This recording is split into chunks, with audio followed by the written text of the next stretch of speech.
Ja, I Can Help van Billy Swan van de fantastische Sunset Boulevard box. En ja, als je het over Billy Swan hebt, ja, die was eigenlijk zo blij dat Elvis dit nummer opnam, dat hij op een gegeven moment zei van tegen Felton Jarvis, de producer, van mag ik de sokken van Elvis hebben? Die hij aan had tijdens het zingen van dit nummer. Oh. En die heeft hij inderdaad gekregen. En volgens mij heeft hij ze nog steeds. Onze Billy Swan. Hartstikke mooi. Ja, en nou gaan we toch naar de gast van vanavond. Mr. Anthony Stuchbury. Want he is on the other side of the line. Mr. Stuchbury, welcome to our show. Well, thanks for having me. I appreciate it. I was surprised to be invited, but more than happy to be with you. Well, I'm very honored that you made it to our show, because you made quite a name for yourself, creating a true stereo sound on mono classics lately. I wouldn't go that far. I mean, it's the interesting thing about it is I did them for myself. It was like a hobby. Yes. And people picked up on it. And Henrik in Denmark said, we need to put some of this out. So we did. That's how it started. But what's really gratifying is something that I did for my own enjoyment. Mm-hmm. Other people are now also enjoying it. And, of course, it's all down to Elvis. Yes, it is all down to Elvis, of course. But that's your mission, that people enjoy your work, I guess. You're not in it for the money. Oh, no, there's no money to be made. No, there's no money to be made. Let's just say pocket money. Pocket money. That isn't my driving force. My driving force is Elvis and the enjoyment of Elvis. I mean, I just love the guy. I've loved him as long as I can remember. I mean, even his worst songs, I can find some enjoyment in it. So, I can't really criticize him, although we do at times. Yes. But it's all part of the fandom and getting into the detail of things. But what can I say? I just love Elvis. Yes, well, we all do. That's you're preaching in church right now. I mean, we all love Elvis. But I wouldn't go as far as you that everything he did was okay, because when I listen to Confidence, I think, oh my God, or Old MacDonald, well, it's not his finest hour. No, it's not. But when it comes to Confidence, I look in my mind, I see it in the view of it being in the movie, it being a kid's song. Situation and I kind song. of relate. Yeah. I kind of relate it to being okay for that, not as a standalone track. No. Away from that. No, not a standalone. I mean, it's kind of Elvis's High Hopes that Sinatra did in a way. Yes. But Old MacDonald is probably a different matter, which is why I've kind of made fun of it myself with a weird mix. You made a weird mix of it. Yes. Yes. It's up on my YouTube channel. Okay. I put animal noises on it and things like that because I'm just having fun with it because that's all you can do with it. Well, let's face it, Elvis had fun making his movies as well, so we can make fun of it as well, I guess. Yep. Yes. Well, you started doing it for yourself, but nowadays everybody's talking about stereo, mono to stereo. It's not new, of course, because RCA themselves, they tried to put out stereo recordings, but they made a dreadful electronic stereo. What's different in the process you use to make really true stereo? Well, what happened with RCA is they just took the same channel and increased the bass level on one mono track, increased the treble on the same track, split one left, split one right, and put a delay on it, and voila, you had this awful electronically reprocessed stereo. Yes. I don't do that. I use... How can I put it without giving too much away? Because I ain't giving all my secrets away. No, of course not. I do use spectral layers because you can not only hear sound, you can see sound.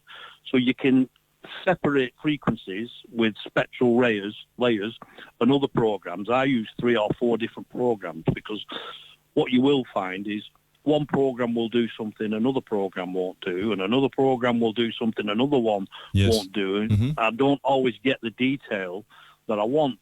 Okay. But once you've separated the mono elements, so say you've got a guitar, a bass, a drum, and a vocal, sometimes you've got to master those a little bit more to refine them. Okay. But at the end, they're still mono, so you have to create the mix manually and master it I master how I prefer it. You know, I make the mix to what I like. Yes. And I'm just pleased that other people like it. So that's how it works. When you're doing mono to stereo, the length of time you put into it, what you finish with are the individual elements that are still mono. Yes. So you have to create the stereo mix from that. Okay. It sounds like a lot of work.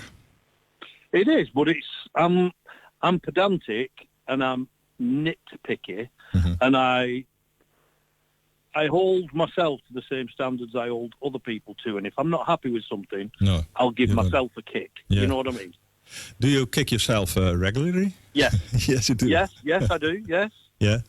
I can imagine that when once a track is finished and you re-listen to it and you think, oh, I need a little bit more of this or that.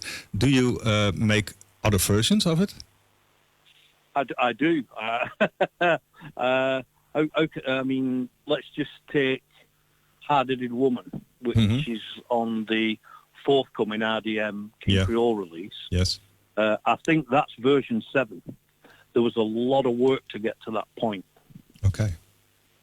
Yes. I mean, the horns on the King Creole tracks very are difficult. an absolute nightmare, but I have developed a system of my own which enables me to spread the horns so they don't sound fixed in a channel. Okay. Because if you were in a recording studio recording horns, if the band were over to the left, the sound would travel over to the right. It wouldn't be fixed totally in the left. So that technique I've developed took a long time, because I have King Creole mixes that are fine before I'd discovered what I could create to give the effect that I'm now happy with.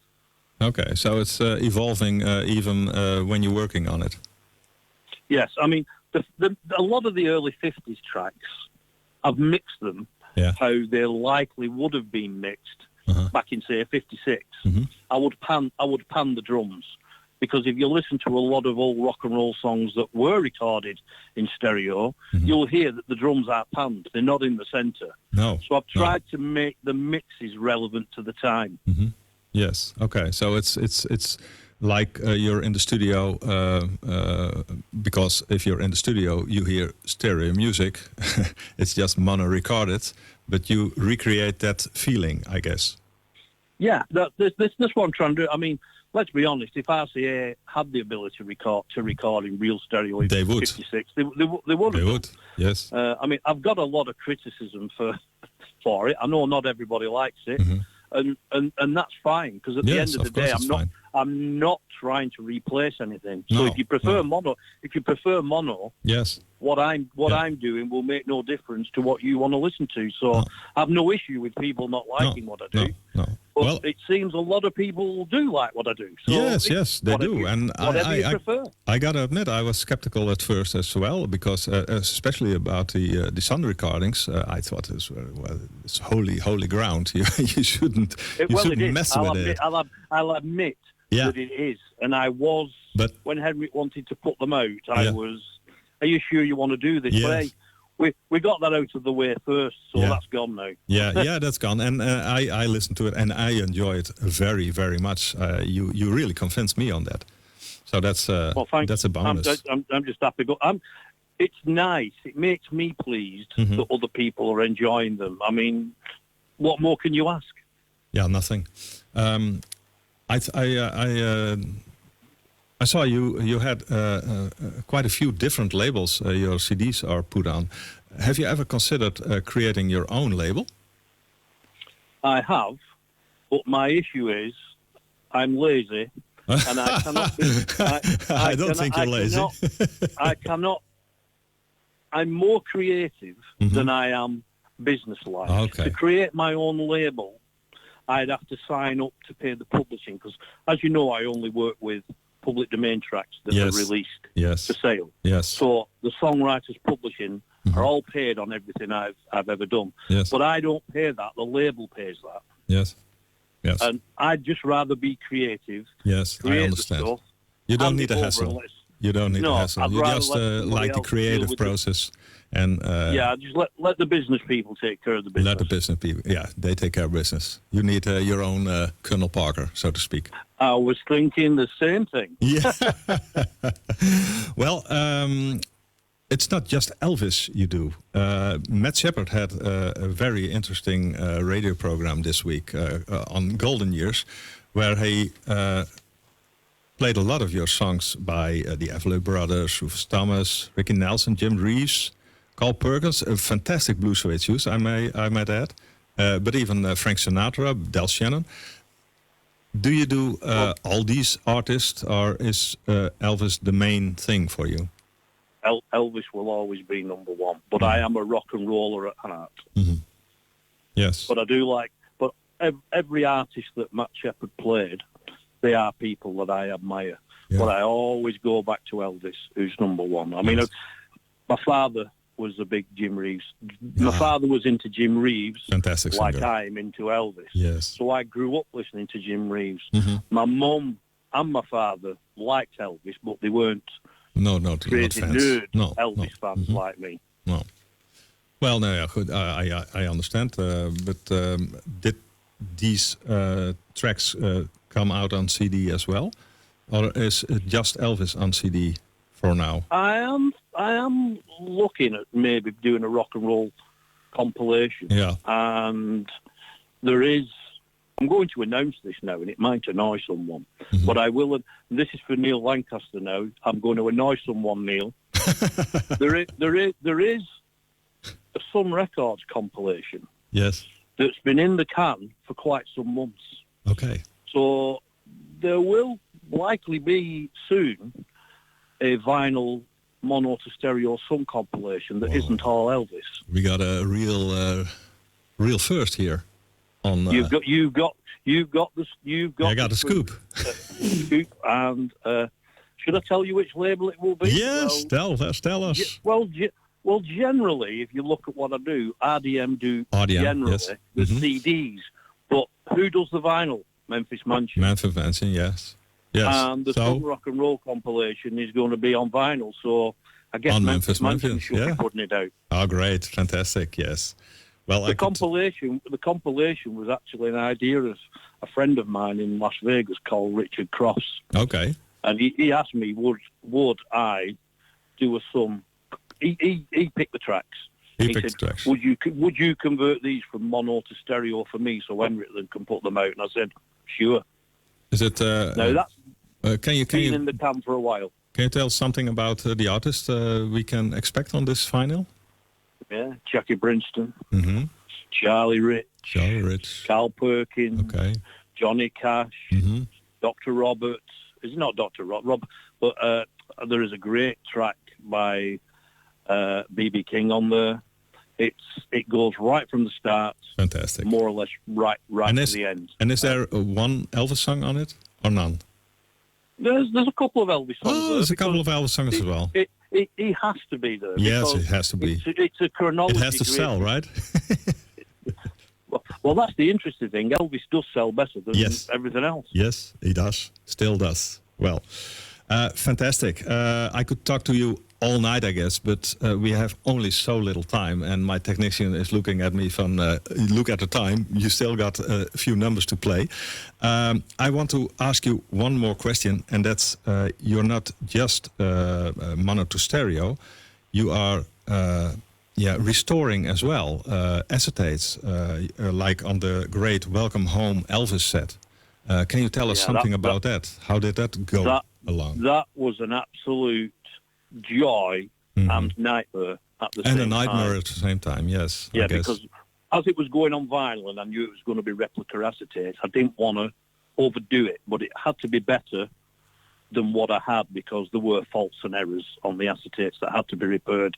I'll not go into great detail, lots of clicks and pops, but the Welcome Home Elvis vinyl box set, black vinyl, I like that. No, the colour vinyl is pretty, but I prefer the black vinyl because that's how that's the original, how it should be. Yes. Yeah, the original acetates were like that. But I have the box. I absolutely love it. I am a sucker for acetates. I have a few, but this is fantastic. That project was me, Henrik Soren, and a friend of Henrik's, and everyone worked together well on that. And I am very proud of that release because it sounds like I wanted it to sound. It looks like I anticipated it to look. It wasn't just me. It was a proper teamwork on that, and I'm very proud of it. Yes, and you should be. Thank you, Anthony, for your time and the fantastic information. And we're looking forward to this new vinyl, of course. And then there's the King Creole vinyl. But let's not. You've got restricted time, so I will say dank u wel to you and your program. And dank u wel. Yeah, thank you very much. And we're going to listen to Mystery Train, my favorite track of all time, Elvis. And this is the stereo version as done by Anthony Stuchbury. Thank you very much, Mr. Stuchbury. Thank you.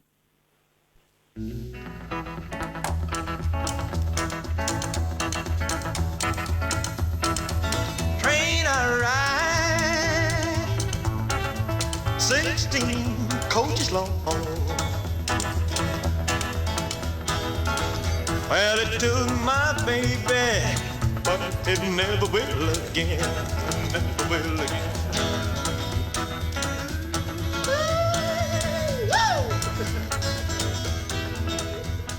Ja, Mystery Train en het lachje aan het einde zit er nog steeds op. Anthony Stuchbury heeft deze fantastische versie gemaakt. De stereo-versie van Mystery Train. En ik weet niet of hij eerder al op de radio is geweest. Maar wij hebben hem in ieder geval.